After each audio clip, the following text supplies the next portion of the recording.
Good afternoon, everybody. If I just do the announcement before we start the meeting proper.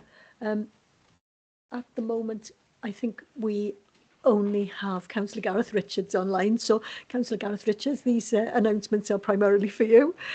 Just to say that the usual rules apply, that if you want to speak, you'll need to raise the virtual hand on the screen so that we can see you, and then we'll call you in order. And then once you have spoken, if you can lower your hand, we'll need you to keep your camera on at all times so that you can be visible on the screen, and you will be called to speak in order that we see that you have indicated that you want to. If at any time you need to leave the meeting, if you can let us know by making a comment in the chat, please. And then I need to remind you that if you're not able to be present for any part of a debate on a particular issue, then you're not able to vote on that matter. And when we come to the recommendations, I will invite you orally to vote prior to everybody else voting in the chamber. So, Mr Mayor, we are past the time for the formal commencement of the meeting, so I'll hand back over to you.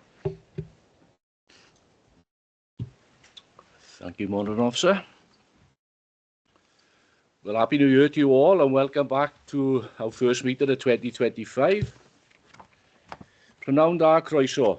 Good afternoon, welcome to Merthyr Tydfil County Borough Full Council meeting on Wednesday, 8th of January 2025. Please note that this meeting is being recorded and may be broadcast via the authority's internet site. The images and sound recording may also be used for training purposes within the authority. Item 1 on the agenda, apologies for absence, please. I'm not aware of any.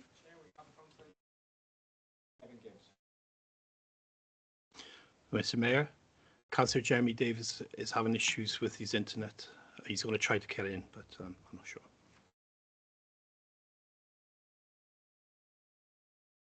Councillor Brent Carter, leader, please. Thanks, Mr Mayor. Yeah, Councillor Scott Thomas and Councillor Darren, apologies, sorry for Councillor Scott Thomas, and Councillor Darren Roberts is also having issues with trying to log on as well. I believe they're trying to sort it out. Thank you, leader. Councillor Gary Thomas. Councillor Lisa Mitten and Councillor Michelle Simmons will join us a little bit later. Thank you, Councillor Thomas. Okay, item 2, declarations of interest. Members are reminded of their personal responsibility to declare any personal or prejudicial interest in respect of matters contained in this agenda in accordance with the provisions of the Local Government and Finance Act 1992 related to Council Tax, Local Government Act 2000, Council's Constitution and Members' Code of Conduct. Members are reminded that they must identify the item number and subject matter that their interest relates to and signify the nature of the personal interest, and where members withdraw from the meeting as a consequence of the disclosure of a prejudicial interest, they must notify the Mayor when they leave. Any declarations of interest, please? No? Okay. We go on to item 3. It's South Wales Fire and Rescue update from the Chief Fire Officer and the Treasurer, service budgets and priorities for 2025-26.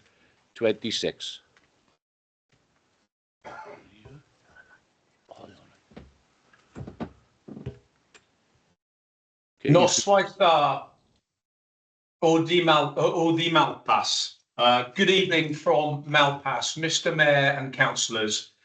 My name is Chief Fire Officer Finn Monaghan. I am the new Chief Fire Officer for South Wales. Before I start, Mr Mayor, how much time would you like us to keep to for this topic? 20 minutes maximum. Was that? Could you say that again, please, Mr Mayor? I didn't catch it. 20 minutes maximum. Happy, super. Thank you very much. I'm here today, Mr Mayor and Councillors, with Assistant Chief Fire Officer Dean Loader, who is to my left, so your right, and with the Head of Finance, Lisa Mullin, who is to my right and your left. The big picture today is we're going to be giving you some detail about the finance and the budget setting that we've been working through, and that really is to reassure you that we are delivering as much value for money as we possibly can for you, and that we are protecting your people under your within your council and within your ward. This is obviously very important to us. Our role is to protect the people of South Wales, and we take that very seriously. So what I'll do is I'll pass over to Lisa, who will take us through a few slides that will bring to life what we are doing with the money that the people of South Wales are paying in their council tax that ultimately comes to us. So, Lisa, over to you, please. Thank you, Chief. Good evening, Council. So we've prepared a short presentation. Can you confirm if you can see this? Yes, we can all see it, yes. Okay. So we've done the welcomes and introductions. The first slide gives an overview of the geographical area for South Wales and the assets placed in that area. And for Merthyr, we have a whole-time and on-call station placed right by the town hall, and also Treharris, which is a wholly on-call station then further down the valley. Next slide, please. This slide provides an overview of each local authority area, the population within each, and also the fire levies for 2004-5. This slide provides an overview of the revenue budget for 2004-5. And as you would expect, like many other service organisations, the largest part of our budget, or 77%, is employee and pension related. And 80% of those salaries are for operational salaries to support frontline services. Secondly, we move on to premises, and the most significant part of that is utilities of £3.5 million a year. We have a number of contracts, grounds maintenance, cleaning, security contracts that come in under there for £1 million, repair and maintenance for our 50 sites. So we have 47 fire stations, 1 occupational health unit, 1 corporate headquarters, and a training centre at Cardiff Gate. And then we've got lots of fixed costs in terms of telecommunications, and that includes both corporate and operational or fireground radios and communications. As a smaller piece, we've got a training budget of 1.8 million, and this includes our contribution towards a PFI contract at Cardiff Gate, and also then frontline training provision of £500,000 and learning and development across the piece. Supplies and services is a larger piece again at 5.8. The most this covers a number of areas, so there's lots of different budget headings there, as you would expect. The largest of these is ICT, and the biggest part of that cost is contracts. The second largest part is insurance, and then frontline and training equipment, closely followed by PPE. Moving on to transport at 1.7 million, we have 600,000 of fleet repair and maintenance costs, because we've got a very varied and high volume number of fleet providing us with various frontline provision. And then we have 600,000 for response vehicles to allow our officers to respond 24/7. And then we've got a smaller fuel piece then to fuel all those vehicles. Moving further on, we've got capital financing. As members may be aware, South Wales doesn't receive a capital settlement from Welsh Government. So we've still got a capital programme. It's a much smaller piece, sitting at around 19 million, and this is the cost of funding that, 5.3 million, the largest portion of this being MRP, minimum revenue provision. We've got a small debt book of 26 million in loans. These are all with PWLB, so quite preferential rates. We've got £1 million in interest we pay every year, and we make a small contribution from a revenue budget of 200,000. A very small piece of our budget is income. I just want to assure everybody we try and maximise that as much as possible. And this covers a number of areas, and this covers cost sharing arrangements. So we've got a number of co-location sites across the geographical area where we recuperate running costs from partners such as Welsh Ambulance, police, and in Llantwit Major we've got a quad shared station with the Coast Guard. Yeah. Coast Guard Police. Police, WAST and ourselves. So that's our biggest sharing arrangement. We receive income in from any spends with Joint Fire Control, which is based in Barry at South Wales Fire Police Headquarters, and we get some interest in for banking and investment, and the rest is smaller rebates. Finishing off, we've got contracted services, and as a small service area, there's still a number of outsourced arrangements in place, most notably, pensions, admin with RCT. So this area will include some contingency planning costs from contracts to ensure that we continue to provide cover in the event of anything that will prevent our staff from doing that through industrial action. And we've got some legal, governance and financing costs, so external audit forms part of that budget. Thank you, Dean. So this slide, this tracks the local authority and South Wales Fire and Rescue Service budget settlements since 2008. And I'm wondering if you can see that clearly, because it's a little bit blurry for me. So this just compares what we look like to our local authority contributors across the piece, and you can see there in green we've got unitary authority settlements, and in red we've got South Wales Fire and Rescue Service settlements. And you can see the trend is that we track your settlements, but we always come in under, and the only place that hasn't happened is since 2023-4 and 2024-5, resulting from a combination of the inflation crisis. We go first in setting our budget. It's going to be set by the 15th of February, and during that year our budget was set, and then the inflation crisis gained momentum. What that meant was our base budget didn't reflect our true cost, and we had to play catch up then in 2023-4. So we've seen a very low settlement in 22-23 at 2.29%, when I think local authorities were achieving around 8%.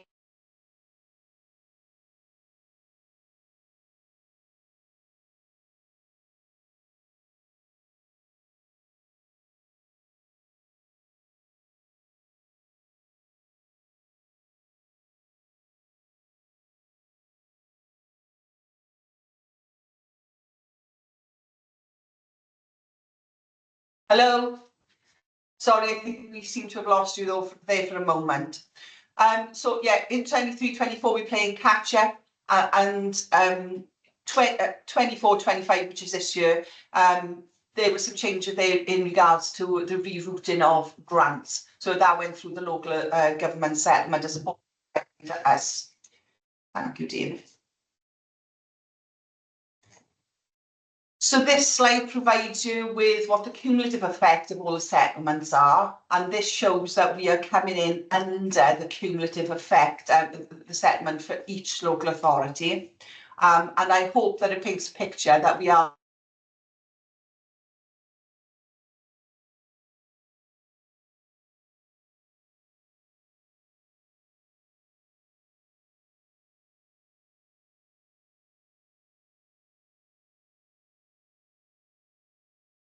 so this slide provides a Welsh Fire and Rescue Service overview. So there's 3 fire and rescue services in Wales. We've got partners in North and Mid and West, and this just provides a benchmark of where we sit in terms of funding arrangements in comparison to our partners. And you can see that we are coming in under on our funding requests there. This slide just gives an overview and tries to paint the picture of how efficiently we've tried to run since 2008-9, and it looks at inflating the real terms budget just to show the gap in terms of our actual cash settlement, and it shows that that gap has closed for 2004-5, and indicates that we are where we should be in terms of our budget efficiency. Thank you.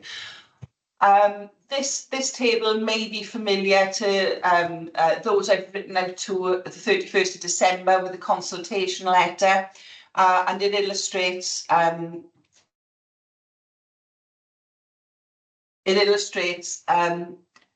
last year's budget and the levies for 2004-05, or when I say last year's budget, it'll be in the current year. The population changes across the piece, and also the new budget for 2005-06. So you can see there we're moving from 96 million to 101 million. What that red line means across the top, it's just drawing members' attention to we're asking for a 5.75% increase, or 5.5 million. And depending on the demographics and population changes within each boundary, local authorities will fall either above or below that average level. And as you can see there, Merthyr is at the bottom at a 3.93% increase. I think what's important to note about the table is I've tried to give you a view of what that funding ask would have been had the changes in national insurance contributions not occurred. And had they not occurred, we would be asking Merthyr for a 2.29% increase.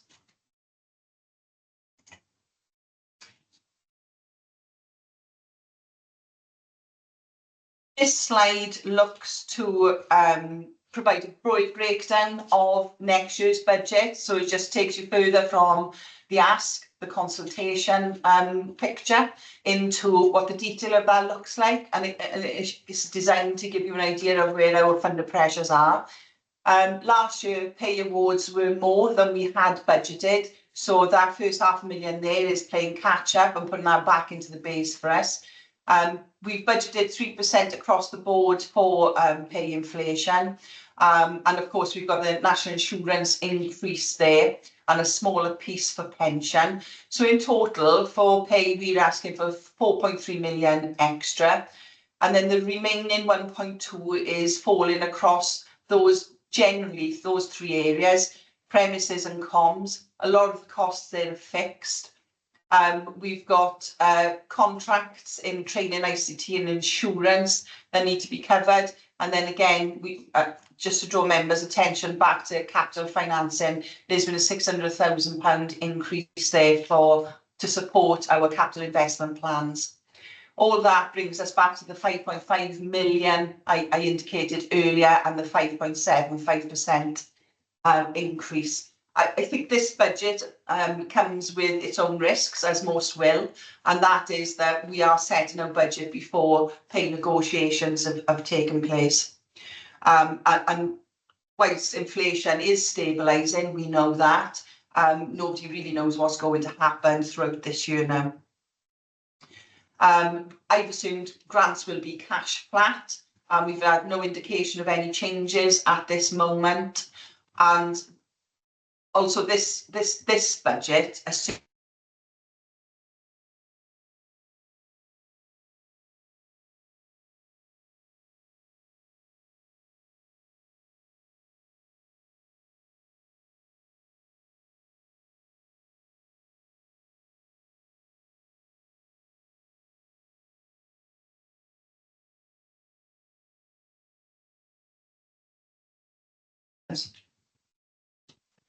Sorry, I think we got it. Yeah. So the budget is the assumption is you will receive our national insurance funding from Treasury for us, and that will have the effect of reducing your fire levy. And that's it for the financial part of this presentation. Thank you very much, Lisa. I'm conscious of time, so I'll quickly go through some of the challenges that we're facing as a fire and rescue service. All of you will be aware of the Fenella Morris report into the organisation. I have been brought in from outside. I've served 37 years in the Royal Air Force, and I was recruited by the commissioners to come in to, particularly with a focus on culture, but also I've run big organisations in the past within the British military. From me, you get financial scrutiny, you get a person who is used to looking for value for money all the time. I've just been in a briefing with a bunch of my firefighters. I am asking them to make sure they're spending every single penny, noting that the taxpayers are paying that. And from me, you get absolute integrity as well. We have some challenges. We've got the Commissioner's terms of reference, in which we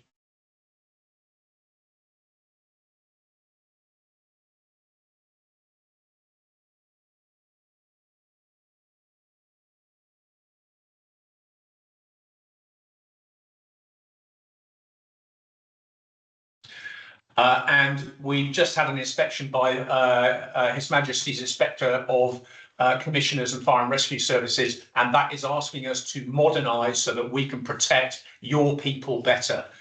We do need to make sure that we do so bearing in mind industrial relations. So I've got to make sure that we are modulating the changes we do and working in conjunction with the unions to do that. I need to think very carefully about firefighter welfare, and a good example of that is contaminants, and making sure that we are decontaminating every time we come out of a dangerous situation, particularly from a fire or from polluted water, for example. And we do need to spend money on that. We have challenges with diversity and investment as well. And then I've just come from running the UK Defence think tank. There are massive changes that will affect the future. Climate change, we are going to see increasing floods. We're going to see increasing wildfires. We're also going to see an ageing population changes. We're going to see serious organised crime, which is increasing and getting more and more severe. Russia and China are actively trying to exploit the underbelly of Britain. We're exposed to cyber attack, and we need to make sure that we invest in that as an organisation. I'm sure you're aware that we have a responsibility with regards to chemical, biological, radiological and nuclear response. And also there's the ever present threat of a terrorist attack that we also must make sure that we maintain.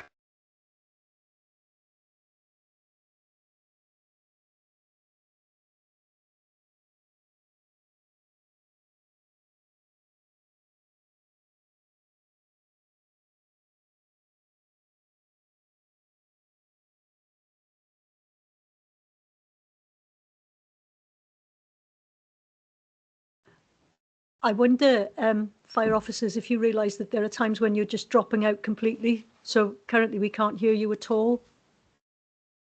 So we're back, I think. What I'll do, I'll pass over to the Assistant Chief Fire Officer, and he'll take you through some of the things that we are doing to reassure you that we are spending your money with the utmost care.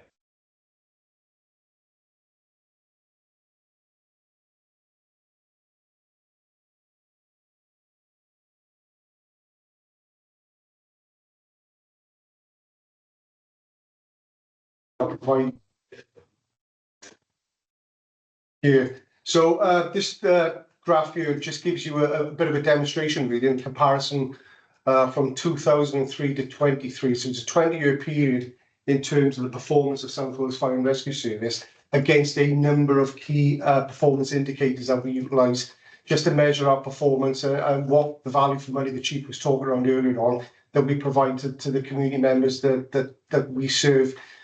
You'll see that for the majority of these are in green, which means that we've performed really well over that 20-year period. And you see some of those percentages in quite significant numbers as well.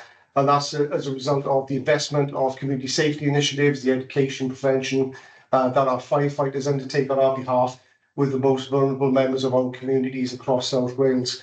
You'll see that there are 3 which are red. That means that those numbers have gone up. And they relate specifically to special service calls. So those are things like where we assist in the ambulance service, force of entry, flooding, which the Chief's already mentioned in terms of climate changes that's occurring across the board.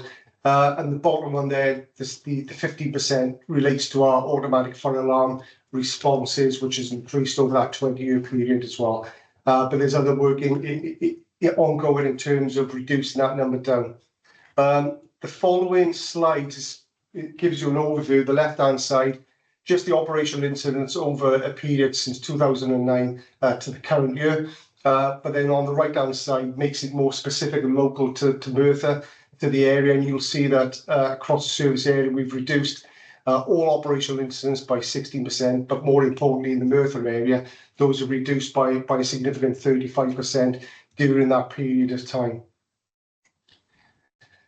Next slide talks around the old fires that we've attended, and you can see that through that prevention and the education that I talked around quite briefly, you can see that our fires have decreased in that period of time by 49%, and in the Merthyr area in particular, that's decreased by a very promising 60% over that period of time.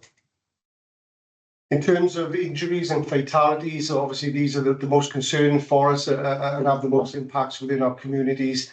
You can see that within Merthyr, during this period of time, particularly in the last year, we've seen 0 fatalities from any fire-related incidents, which shows us success in that area in terms of the education and prevention that we put in place. Working alongside many of your teams within the local authority as well, your social services, etc., just to provide that care to the communities. All injuries from fires, there's been an overall increase over that period of time across the board. However, within the Merthyr area, that's reduced by 40% as well. In terms of all accidental dwelling fires, these are where we've had property fires, house fires, kitchen fires, etc. These are probably what cause us the most concern, and so we put a lot of investment and time and energy into trying to educate our communities, those most vulnerable, the elderly, the ageing population, etc., to try and reduce these numbers down. And you can see on the right-hand side there, since 2009, we've decreased that by 33% in the Merthyr area. And so I'm back to finish off. So you've seen this slide before. I just want to reiterate, we've got some very significant challenges ahead. The solutions to these are for us to be better as an organisation. I seek to make this one of the best fire and rescue services in the whole of Britain. To do that, we do need to invest in some new technologies. We do need to make sure that we continue to work effectively as an organisation. That's organisational change. That does cost a little bit of money as we do it, but what we're trying to do is to cushion you as much as we possibly can by using the capital funds to make those investments. But also what I'm trying to instill across the organisation is an absolute mentality in which my people seek value for money as we modernise to provide a safer service for the people under your care and in your area. That brings us to a conclusion, and I'd like to pass back to you, Mr. Mayor, and to the councillors. And I'm quite happy to take any questions if you feel that you need to ask us for some clarification on these. Exciting. Stop sharing. Yes. Thank you, Chief. Thank you very much. I'll open the floor now to members. Any questions, members, please?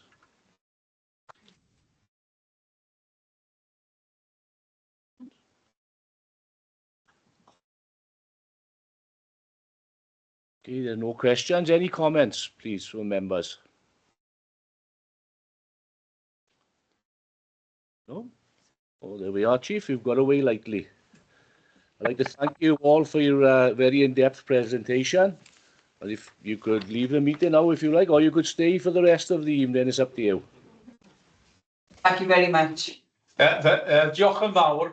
And we're actually going to press off because I've got quite a lot of duties to carry out. I've got a briefing actually about some of these things that we've just been talking about. But thank you so much for your time and an opportunity to explain our position to you.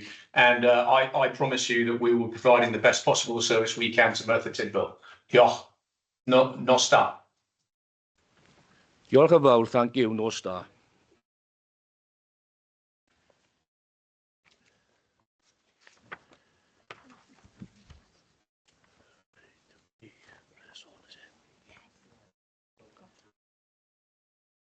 Okay, we come to item 4 on the agenda then, back to our agenda. And it's item 4 to 15 minutes of previous meetings to approve as accurate the minutes of the meetings. Do you have a mover, please? Leader? Thanks, Mr Mayor. I'm happy to move the minutes from item 4 to item 15 on the report. Thank you, Leader. Do we have a seconder, please? Deputy Leader? Happy to second the reports, Mr Mayor. Thank you, Deputy Leader. Can we take that to the vote, please, members? So for those online, can I ask? Oh. Councillor Clive Jones?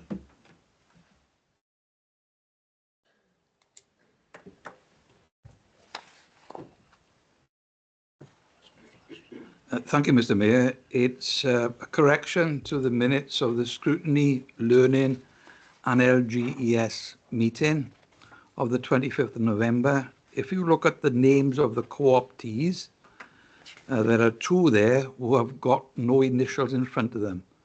One is Jones, a parent governor, and one is O'Neill, a public appointment. Could that be corrected, please?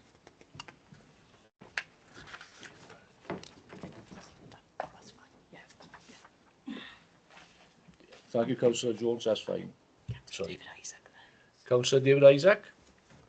Yes, thank you. I take you to agenda item number 13, Social Services Scrutiny Committee. I'd like to say that I tried to get into this committee via the Teams, and it failed for me 3 times. I couldn't get hold of Democratic Services. I did try, but it then came back that the meeting was cancelled and wouldn't let me in. But I did try to attend the committee, but due to technical problems, I couldn't get in there. So could that be noted somewhere, please? I'm sure it can. You weren't present at the meeting, and that will need to be recorded. Yeah. But I'm sure we can make some record that you had tried to get in. Okay, thank you. Thank you, Councillor Isaac. Councillor Andrew Barry?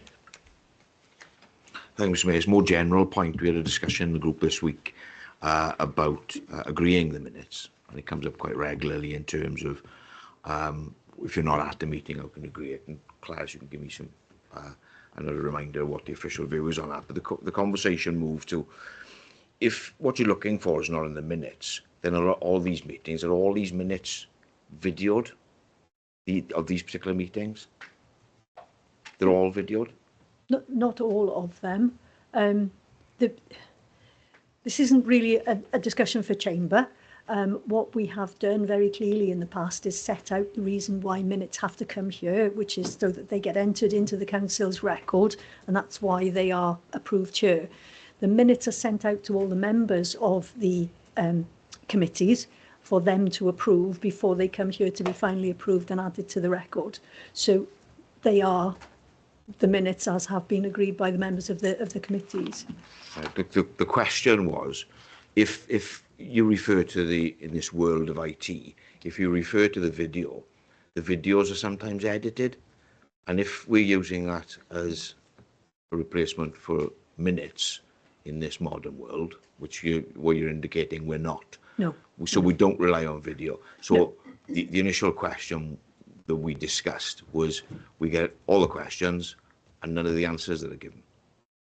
That's right. We have an agreed policy as to how we record in accordance with what the requirements of legislation are for the minutes, and that is for there to be a record of the actions that were agreed at the meeting, and that is what we record.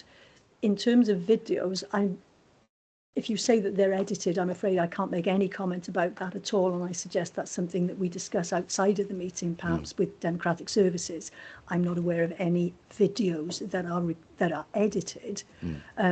What we do is we record minutes, which are a record as we are required to keep, and they are agreed by being circulated to the members of those committees, and they come here so that they are approved, and that makes them part of the Council's formal record. So what you're saying is at the moment there is no correlation between our constitution to ensure that if you can't see it in the minutes, you can look at the videos. That's not a thing. No, that's not a thing. No. Thank you, Councillor Barry. So we take it to the vote then, members, please. Councillor Gareth Richards, Councillor Gareth Richards, are you for, against or abstaining? For. Thank you. And Councillor Darren Roberts, are you for, against or abstaining? For. Thank you.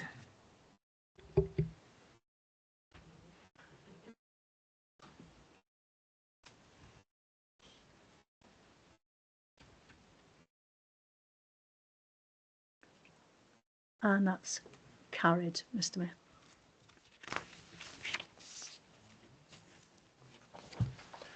Thank you, Monitor Officer. Go on to item 16 on the agenda, Corporate Risk Policy and Strategy. To consider the report, the Director of Governance and Resources, Councillor Anna Williams-Price. Can you address the members, please? Thank you. This report presents a streamlined version of the Council's risk management policy and strategy. The report and the appendix provide an overview how we as an organisation appraise and resolutely deal with risk. The report includes our risk appetite, which is the level of risk we as an organisation are willing to take by type rather than specifics, and I'd encourage colleagues to consider the breakdown of these in the risk appetite matrix on page 13 of the strategy. Both the streamlining and the inclusion of our risk appetite types have been included following the recommendation of internal audit. As members will see from 6.1 and 6.2, the Council responded to recommendations by developing a response document and submitting it to internal audit as requested, and built this into wider plans relating to governance improvement. We will continue to monitor and review our risk management processes and risks in line with the policy and strategy, and a key point within next steps is increasing the level of reporting both to senior officers and members to enable effective and informed decision making in future. As such, I'll move the recommendation, which is at 2.1, that the Council's Risk Management Policy and Strategy Appendix 1 be approved.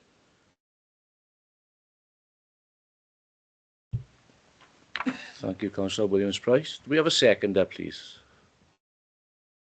Councillor Louise Millett-Vaux. Yeah, happy to second, Mr. Mayor. Thank you.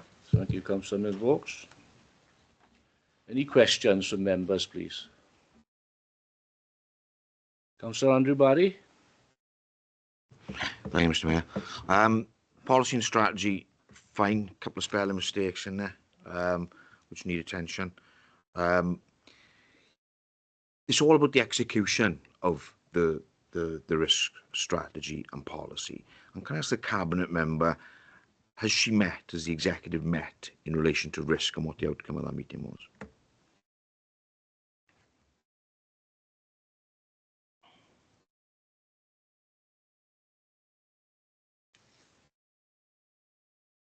Thank you. So in terms of my perspective as Cabinet member, I've had quite significant briefings in this area from both our new Director of Governance and Resources, Sarah King, and also Andrew, who's leading on this area's policy and performance.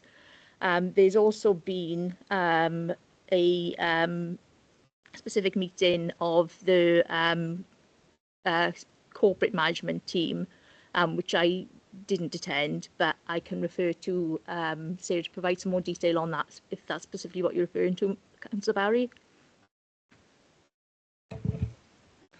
Yeah, it is that really, because like I say, we've got 14 or so measures of risk at the moment.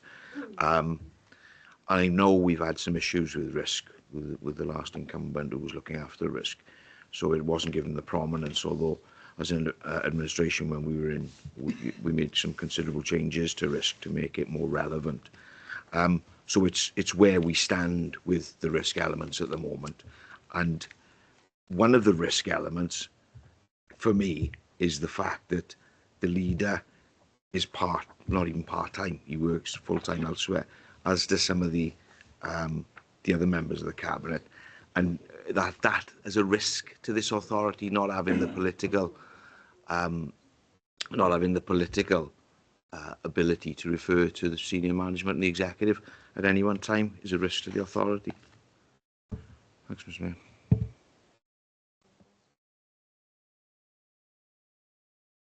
It can be, in terms of, do they consider it as a risk, and specifically to the cabinet member, the leader, not being here on a full-time basis? I don't quite know how to answer this, Mr. Mayor, but I do sometimes wonder where questions come from, the cheek, to be honest. I'm here every single day of the week, even though I work full time, and to have that sort of comment thrown at me, okay, I can take it in the cheek. But when you look at the previous cabinet, the majority of them worked full time as well. So people in glass houses shouldn't throw stones, Councillor Barry, and I do believe you were running a full-time business as well. Thank you, Mr. Mayor. Thank you, Councillor Carter. Leader? Councillor Barry? In terms of running a full-time business, there's a lot of flexibility in my business. I was here pretty much all the time. So you can have a flippant response, Mr. Carter, but at the end of the day, it's a genuine question. If the political executive aren't here enough, then it's a risk to this authority. Now, that's the answer she'll be giving. How do you mitigate that? Not some flippant, childish response about the last administration. How do you mitigate that when you haven't got people here? It's a simple question, really, isn't it?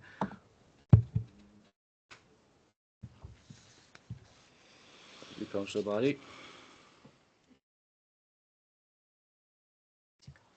Councillor Carter, Leader? Yeah, thanks, Mr. Mayor. I'm not going to push this any further, but I did say at the very beginning, I'm in the Civic Centre every single day. Thanks, you, Leader. Any more questions, members? No? Any comments?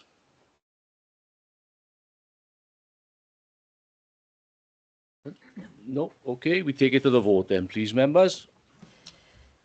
Councillor Gareth Richards, are you for, against or abstaining? For. Thank you. Councillor Darren Roberts, are you for, against or abstaining? For. Thank you.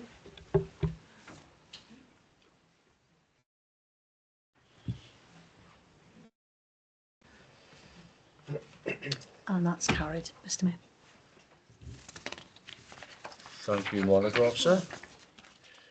Go on to item 17 of the agenda, corporate self-assessment 23-24. To consider the report of Director of Governance and Resources, Councillor Anna William-Price, please. Thank you. The purpose of this report is to present the corporate self-assessment report to Council for approval. The report highlights our journey of development with pertinent data sets and areas for improvement. 3.3 and 3.5 also set out the changes now in place as part of the Local Government and Elections Wales Act 2021 with regards to performance and governance. We now operate within a new legislative framework and are required to be vigilant in ensuring that we exercise our functions effectively, use resources economically, efficiently and effectively, and ensure governance is robust in securing this. I would like to draw Council's attention to the action plan underlined in section 6, as this really shows the thought given to strengthening our self-assessment. This self-assessment has been to Cabinet earlier today. As to Cabinet, I will highlight a section of the self-assessment conclusion, which is we want to continue to self-evaluate to improve where we need to. The action plan in this report has been designed to help us do that, and the action plan focuses on areas of development, but uses lessons learned and encourages best practice from other areas of the Council and wider. Key now is to implement the action plan and reappraise our position before having the evidence we need to be able to progress to our aim, which is good. I will move the recommendation at 2.1, which is that the Corporate Self-Assessment Report 23-24 be approved. Thank you, Councillor Williams-Price. Do we have a seconder, please?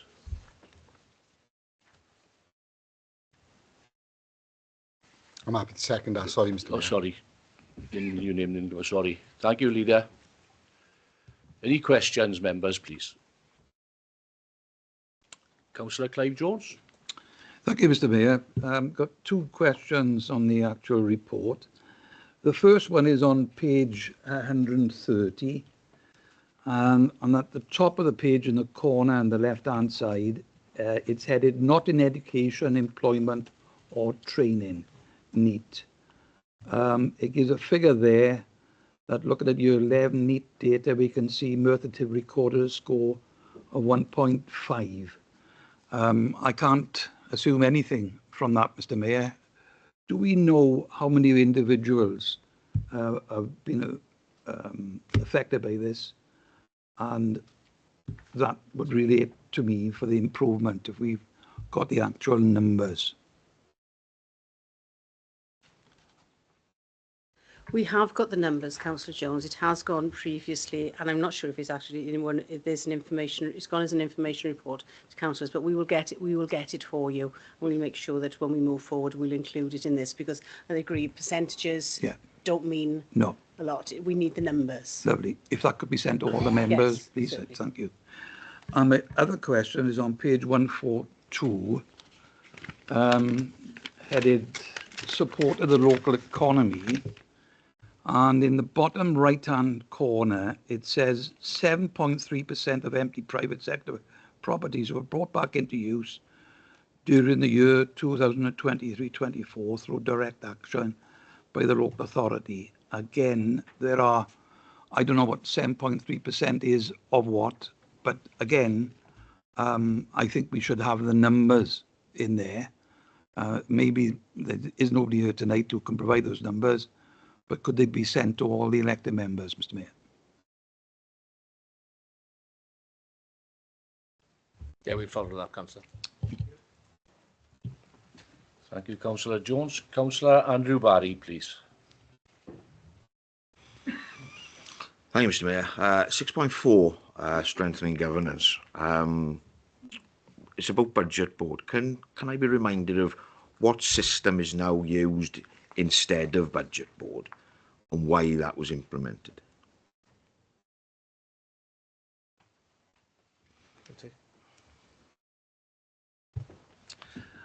Thank you for the question, Councillor Barry. Budget board now sits on a quarterly basis rather than on a monthly basis, and that is due to an effective use of the capacity of the local authorities officers in meeting when the reports are produced then for Cabinet for consideration. So budget board still exists? The reporting will go to the same members of the budget board, so we will take the opportunity to report to CLT, which is a group that is made up of the corporate management team and the cabinet, with regards to the information that would have gone to budget board. So instead of having separate meetings, we will work more efficiently and have that being presented to the CLT session. And that will be done on quarterly basis, you say? Do you think that's wise? Because you're talking about 12 weeks, 3 months before you question whatever comes out in those reports, rather than being on top of it on a monthly basis? The budget managers are on top of that on a monthly basis. The reporting to Cabinet then by the CLT is done on a quarterly basis. So political intervention now is quarterly rather than monthly? The meetings will be run on a quarterly basis. Okay, thanks.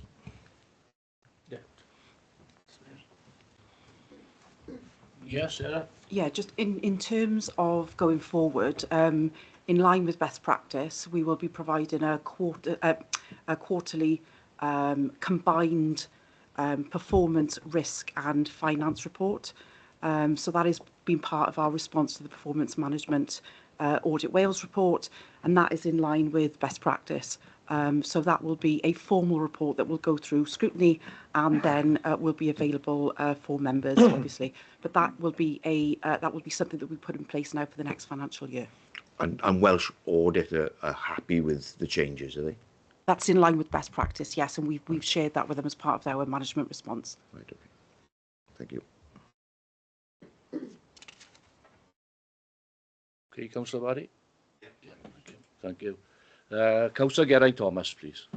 Thank you, Mr. Mayor. Obviously, this report went to the GAC meeting, the last GAC meeting, and Welsh Audit were there, and internal audit, and I think everyone was very pleased with, the past year, the retrospective, as I said, retrospective report.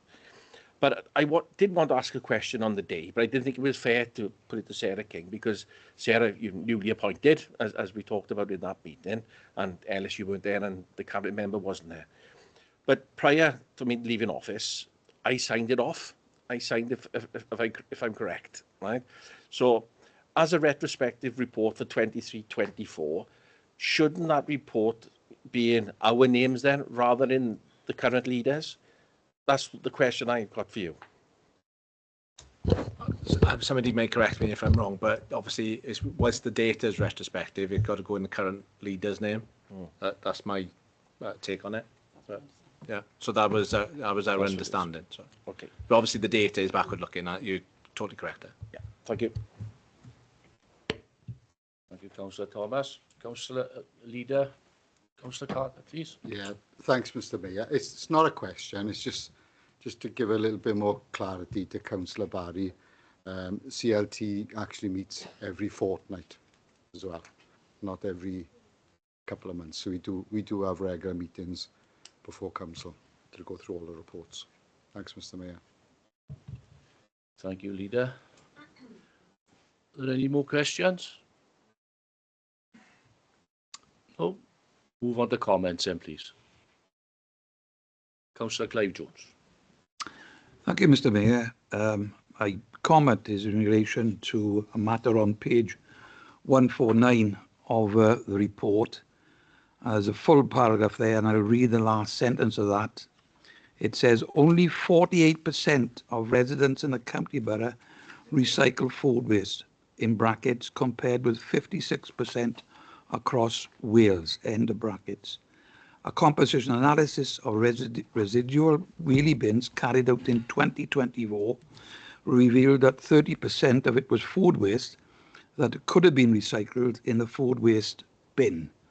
Official figures which have been put in contact stipulates that of 5,000 tonnes of recyclable waste that could have been recycled included 3,000 tonnes of food waste. And I have checked the figure of 48% in an email, and I received a reply today that figure is still the same. It means that we've got somewhere in the region, Mr. Mayor, of nearly 14,000 domestic users who are still putting their food waste in the wheelie bin.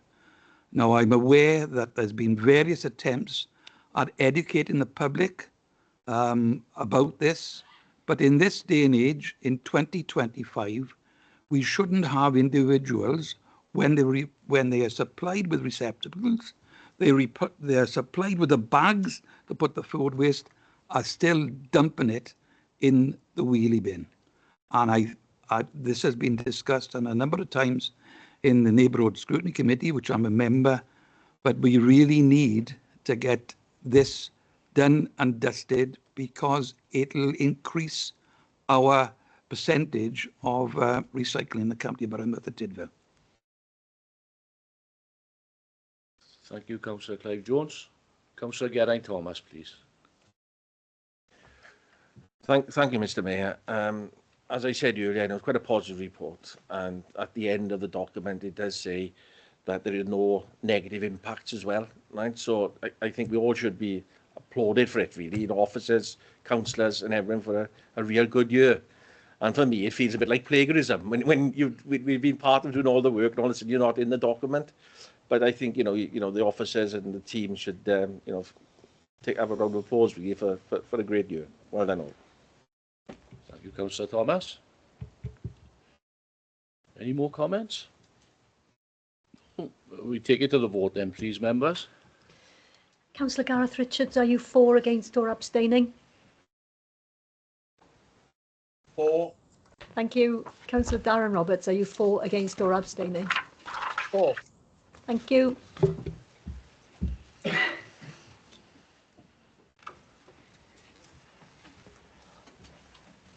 That's carried, I swear. Thank you, Monitor Officer. Item 18, adoption of council tax reduction scheme for the financial year 2025-26. To consider the report, the Director of Finance, Councillor Anna Williams-Price, please. Thank you. So, as of section 1 of the report, the council is required to adopt a council tax reduction scheme, as will be obliged to by legislation on an annual basis by the 31st of January of the preceding financial year. This year, as in previous, it is suggested the adoption is done as per the prescribed requirements regulations without recourse to the discretionary elements that would increase the cost of the scheme. Full expenditure and funding detail can be found in section 4.2 of the report. This is an important scheme that supports some of our lower income households to meet their council tax obligations. And I would like to take the opportunity to encourage residents to ensure that they are receiving the support they're entitled to, not just with council tax, but other living costs. Advice and support is available via our benefits team and also via the town centre hub. And we have Sarah Price from the benefits team and also report author here with us this evening. So I will move the recommendation at 2.1, which is that the adoption of a council tax reduction scheme to commence in April 2025 under the requirements of the prescribed requirements regulations for the 25-26 financial year be approved. Thank you, Councillor Williams-Price. Do we have a seconder, please? Councillor David Jones. Happy to second, Mr. Mayor. Thank you, Councillor Jones. Any questions from members, please?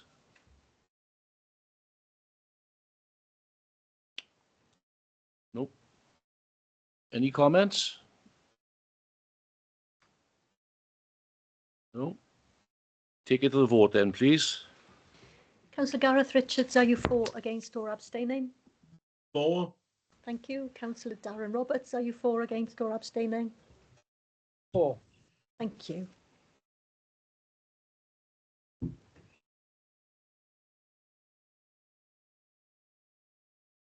And that's carried, Mr. Mayor. Thank you, Monitor, sir. To item 19, Local Government Settlement 2025-26. Consider report of Director of Finance, Councillor Anna Williams-Price again, please. Thank you. So this report focuses on the Provisional Welsh Local Government Settlement, which was announced on the 11th of December 2024.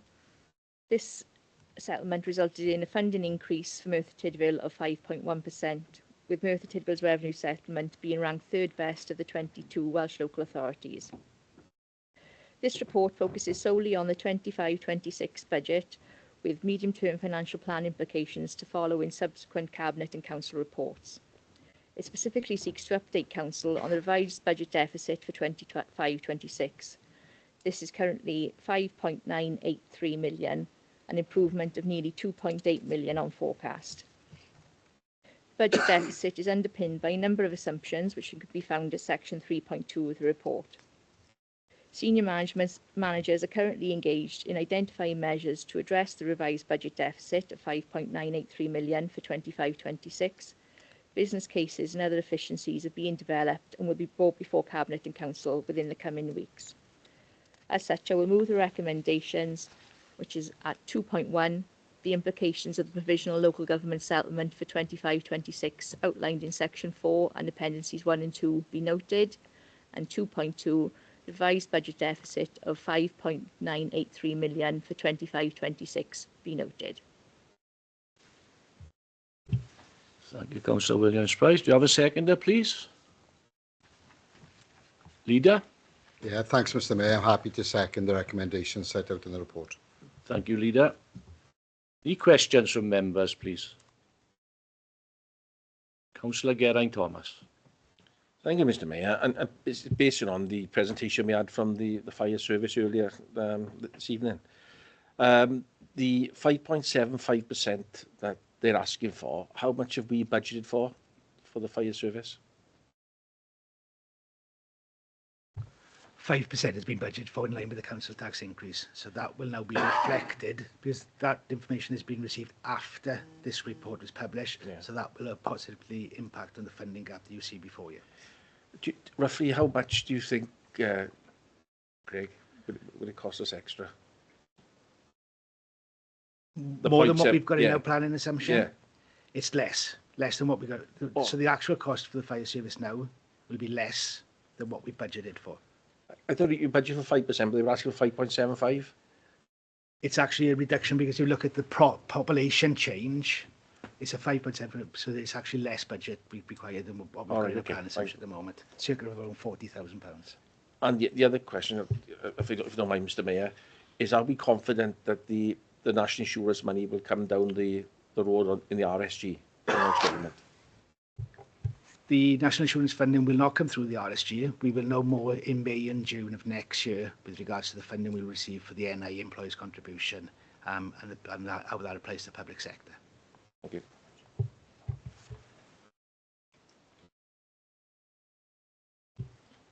Thank you, Councillor Thomas. Councillor Andrew Barry, please. Thanks, Mayor. Similar question. The pay awards, what provision have we put to one side for the pay awards, and is there a shortfall?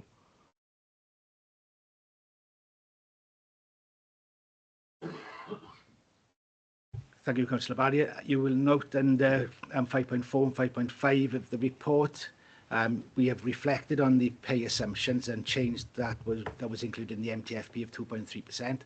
And in this report, we are basing our pay award planning assumptions on a 4% pay award for April 2025 for NJC staff and a 4% for teachers from September 25. However, we will reflect and refine those when we get further information. You will all be aware of the information that was announced in England with regards to education and health professionals of a 2.8% pay award, and also the data that's coming out of the OBR is that pay inflation will flatline at 3% for 25-26. So we will continue to reflect and refine the plan assumptions we have already included in our budget proposals, and the impact of that will be reported in subsequent committee reports. Lovely, thank you. If I could, Mr. Mayor, as well. For the benefit of the public, really, it's been well publicised that many of our 151 officers, I say many, you're the fourth in the last, it's been a very short space of time, have said no use of reserves to balance this budget. Do you include the budget reserve in there? In the report of 5.9 million? So where we say we're not going to use reserves, that doesn't include the budget reserve. Is that what we're saying? The 5.9 million doesn't include any use of reserves at this point in time. Right, okay, thank you. Thank you, Councillor Barry. Any more questions, members? No. Any comments?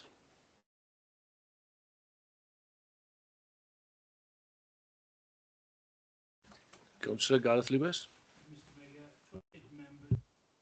The Statutory Schools Budget Forum meeting earlier this afternoon, I informed the meeting that there will be no contribution from schools' budgets this year to reduce the Council's 25-26 deficit.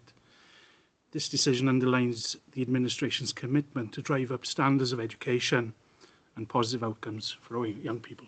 Thank you, Mr. Mayor. Thank you, Councillor Lewis. Any more comments? No. Take it to the vote then, please. Oh, sorry. Councillor Barry. Just what to clarify what the Cabinet member has just said. There'll be no increase to schools' budgets. Is that what you just said, Gavin? No, absolutely not. There'll be no contribution from schools' budgets to reduce the Council's deficit for financial year 25-26, so, which has happened over the last 2 years. So does that mean there's an increase to the clarification? So does that mean there's an increase to the deficit because of that decision? Yeah, questions, right? Okay, we've now spilled back into questions which had already been answered. I think, Councillor Barry, if there's something that you wanted to inquire about, it'd be best to do it outside now that we've gone past that. Any more comments then, please? No. More comments? We take it to the vote then, please, members. Councillor Gareth Richards, are you for, against or abstaining? For. Thank you. Councillor Darren Roberts, are you for, against or abstaining? For. Thank you.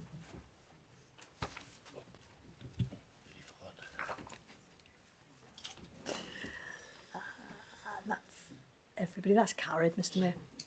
Thank you, Monitor Officer. Item 20 on the agenda has been deferred. Next item, item 21, to deal with any other urgent business or correspondence.